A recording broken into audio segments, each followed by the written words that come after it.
Vídali jste ho na obrazovce CNN Prima News brzy ráno v novém dni. Teď ho budete vídat večer v pořadu Showtime. Petr Wagner, Petře, ty měníš moderátorskou pozici, jak se těšíš na večerní moderování? Pořad Showtime, něco úplně jiného. Já jsem zmatený, teď nevím, jestli mám říct hezké dobré ráno nebo hezký dobrý večer. Těším se moc, bude to příjemná změna. Ranní vstávání Petrovi chybět nebude. Na nový den bude ale vzpomínat rád. To byla jazda.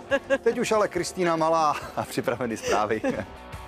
Samozřejmě je to určitá éra působení tady na CNN Prima News v jednom pořadu, ale samozřejmě mi stále zůstává sport. No a Showtime to je prestižní záležitost, navíc je to součástí hlavní zpravodajské hodinky a myslím si, že to je návrat zase zpátky k tomu, co jsem kdysi ještě dělal. Máme pro vás nový Top Star, vítejte u jeho sledování. Hezký večer. Teď už si budu moc konečně užívat nejenom ty showbiznisové večírky, protože většinou takhle zabrala nám spoustu času příprava, to sama víš.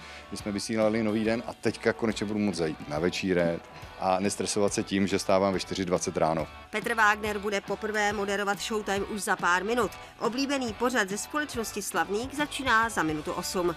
Daniela Révaj, CNN Prima News.